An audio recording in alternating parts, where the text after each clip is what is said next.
Hey there, welcome into the show. You're watching the San Francisco 49ers Report. My name is Chase Sr. Hope everybody out there is having a fantastic weekend. Two topics I want to get to here today and two things that I want to accomplish. I want to talk about two players who the Niners have put on notice going into the 2025 season. And then on the back half of the show, we're taking questions from the faithful. So a topic, mailbag, you get the idea.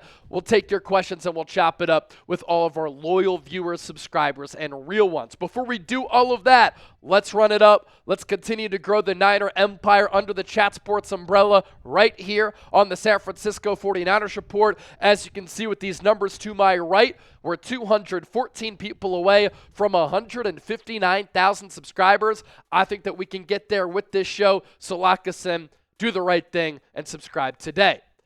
I want to start off with this. You think about what the 49ers have done this offseason, what they have accomplished so far, which will then lead me to two players who the Niners have put on notice going into 2025. Both of them on the defensive side of the ball. Both of them play the same position.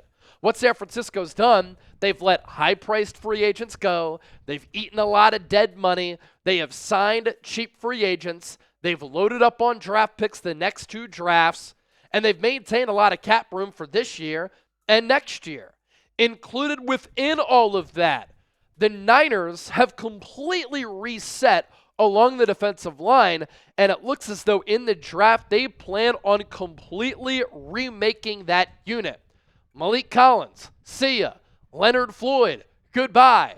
Javon Hargrave, like those other two players, got a bag from the Minnesota Vikings. Those are three starting caliber players who the Niners have lost along that defensive line. And all of them got scooped up very quickly by their respective teams. Leonard Floyd to the Falcons, Malik Collins to the Browns, Javon Hargrave to the Minnesota Vikings. And so the Niners starting defensive line as of this recording would be, if they were to play a game this weekend, Yetur Gross-Matos at edge rusher, Jordan Elliott at defensive tackle, Evan Anderson at the other defensive tackle spot, and Nick Bosa at edge rusher. I'm not sure that any of those three players outside of Nick Bosa would start on many other teams across the entire National Football League. Jordan Elliott, solid player, good run stuffer, not a good pass rusher. Evan Anderson, a UDFA who as a rookie showed some flashes. And Yetur Gross-Matos up to this point has been pretty disappointing since being a second-round pick out of Penn State by the Carolina Panthers and going into his second year with San Francisco. Now, I'll give you some good news here. Positive spin zone action. It is a very deep defensive tackle draft class with some quality edge rushers.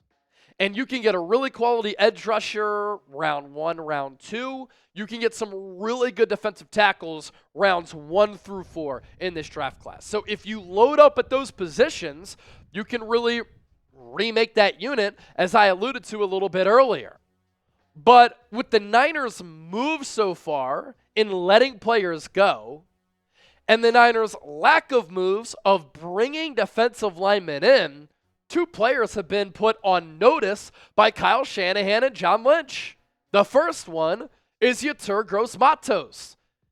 Shit or get off the pot. It is time for Yetur Gross-Matos to step up, play well, and show why he was a second-round pick out of Penn State as an athletic freak who did really impressive things while in Happy Valley, playing under James Franklin as this superiorly athletic, gifted defensive lineman. Superiorly. Don't even think it's a word, but I just made it one. Yetur Gross-Matos last offseason. He came to the Niners after being one of the more improved players on that Panthers defense in 2023, and he signed a 2-year, $18 million contract. Didn't work out for Carolina, but the athletic testing numbers across the board were freakish. What I do like about him, he has inside-outside versatility. We have seen Chris Kocurek maximize those types of players. Arden Key, Charles Omenihu, Jordan Willis, Cleveland Ferrell. And so those types of players have a role, and they have found success in this defensive system. And I do think that Kocurek and Robert Saleh can maximize a player who's so gifted like Yetur Gross-Matos. And once he came off that knee injury last year, I actually thought he played pretty well. But now the Niners are giving him a career-altering opportunity. He could start at defensive end.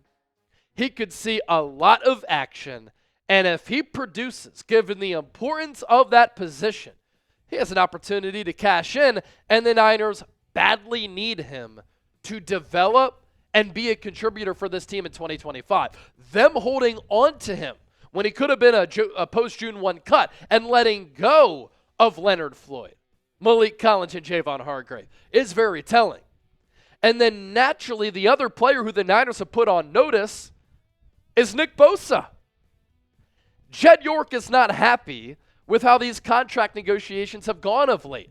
He feels as though they got fleeced by Deebo Samuel in his camp, Brandon Ayuk in his camp. And they gave Nick Bosa the biggest contract for any non-quarterback in the history of football at the time, in giving him an average annual value salary of $34 million per year. And Nick Bosa, since he signed that deal going into 2023, has been very good. He has not been truly elite like you would be hoping for when you give a player historic money. And so the Niners are looking at Bosa and they're saying a couple of things. It's time for you to earn your bag. It's time for you to have a great year and be elite, not just solid to very good. The Niners are going to rely on Bosa to lead that unit. And especially if they bring in a lot of young players, he's going to have to be that leader, that voice, the definition of a guy who talks the talk, walks the walk, leads by example, and leads with great play. And the Niners are saying, we're going to let all these defensive linemen go. We're going to reset that room, but we want you, Nick Bosa, to be an anchor. We want you to be a face of this organization. We want you to be a franchise cornerstone to build with. And it's time for Bosa to live up to that payday. Highest paid edge rushers per year. Myles Garrett now at $40 million. Max Crosby, $35.5. Nick Bosa still number 3 at $34. Now he can move down if the Dallas Cowboys decide to pay Micah Parsons, and I think Parsons, he's going to be in the market for $40+ million. But some other really good players on this list who have been more productive than Bosa the last 2 years while making less money. Brian Burns has been very good. TJ Watt has been better than Bosa. Danielle Hunter actually just got more money. He's up to like $35.5 million. Montez Sweat, Bosa's better than him. Bosa's better than Rashawn Gary. Bosa's better than Leonard Williams. But the point here being, it's just time for Bosa to have another one of those Defensive Player of the Year types of seasons. And the Niners really, really need it, considering the lack of depth along that defensive end spot and along that defensive line. Now, you look at what he's done the last 4 years. The numbers have been awesome. In 2021, he comes off that torn ACL that he suffered in Game 2 of 2020, his second season in the NFL. He has 15.5 sacks, 32 quarterback hits, 21 TFLs, 75 pressures. 2022, wins Defensive Player of the Year. That's what set him up for that payday. 18.5 sacks, 48 quarterback hits, 19 TFLs, 90 pressures. In 2023, the sack numbers did go down, but look at what he did elsewhere. That's why I'm not going to say he's been a bust since the contract. He's been very good.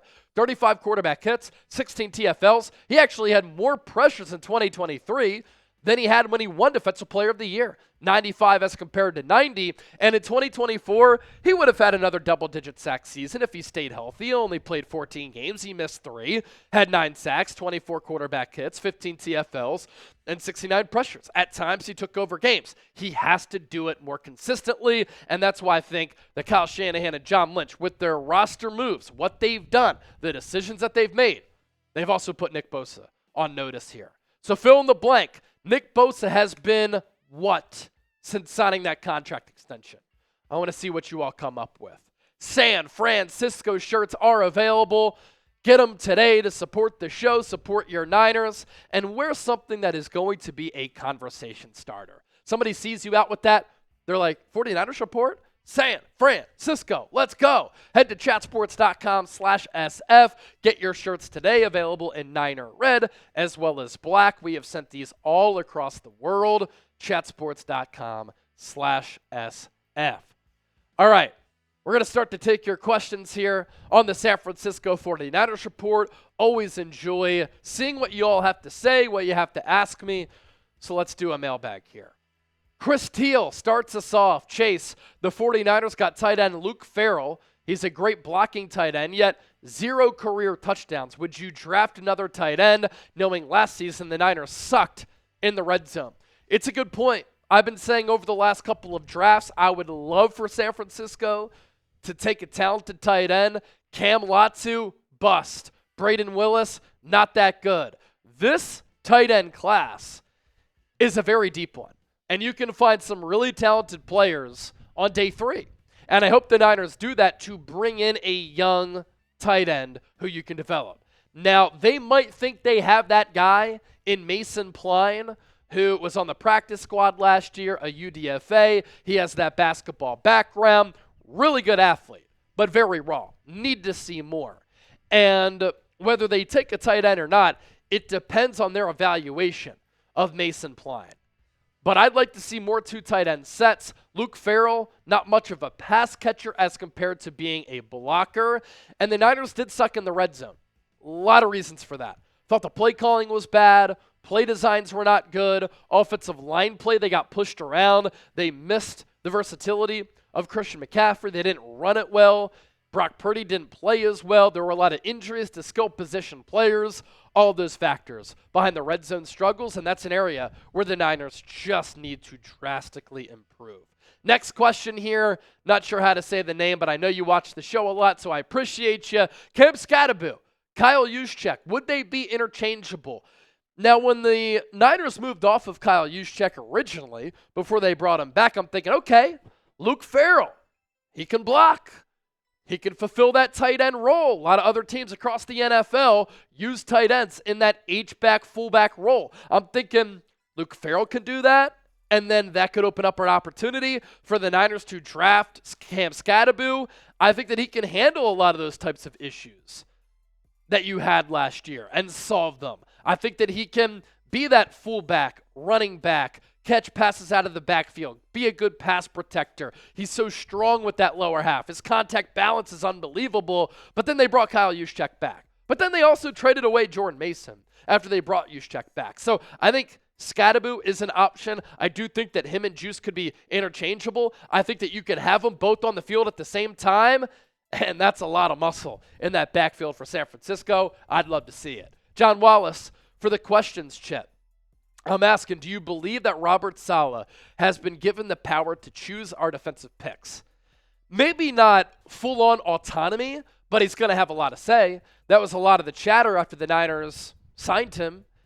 And the Niners gave him one of the biggest contracts for all defensive coordinators in the game. When you bring in Robert Saleh, you pay him that much money, you're going to give him some defensive personnel say. You're going to give him the leash. You're going to give him some power to have some input on some of these draft picks because he wants players who are going to fit in his system. You're also banking on him maximizing players, putting them in a position to make plays and be productive and develop players. And so, yeah, I think Saleh is going to play a pivotal role for this Niners team, and hopefully he's here for at least 2 seasons. Joe G. Chase, what do you think? Will Campbell's shorter arms, will it hinder him as an offensive tackle? Not sure what the naysayers are harping about.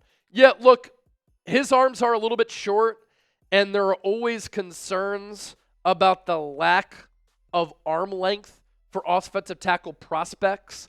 Will Campbell is a really good athlete, though. He had a 9.88 relative athletic score grade. He's 6'5", 319, 32 in the vertical, more than 9 feet in the broad jump. He ran a 5-flat, 40-yard dash. His arms, 32.6 inches. When you compare that to Armand Membu, who also has some arm length questions, he came in at 33.5. So Will Campbell's arms are short, But he did talk about that at the NFL Combine. I thought he made some really good points. He said, I know my arms are shorter. That just means my feet have to be quicker. My technique has to be a little bit better. And I think with that, with the athleticism, with the experience, with the really good play at that offensive tackle spot, he can make up for the lack of arm length. It's not the end-all, be-all. Draco Pimpin, my guy, hope all is well in Vegas. Trade your second and third, or trade your second for 3 third-rounders, or your second and a seventh to get to pick 29. I would trade a second and a seventh to get back to pick 29. Now, obviously, it depends on how the board falls and what the value is there, but if you're at 11 and you stay there, and then you can get back to 29, you get 2 first-round picks who can be high-level impact players for you right away, and you need it because you need players on this roster. I like that strategy. Shoot, if you move back from 11 to like 13 to 15, and then you move back to the end of the first round, or even move up from 43 in the second round, I'm for that. I am not against a trade back, depending on how the board falls, because I do think that you can get really good value in this draft. Be sure to hit that subscribe button for the best Niners coverage right here on YouTube. As always, thank you so much for supporting the show. You're all the best.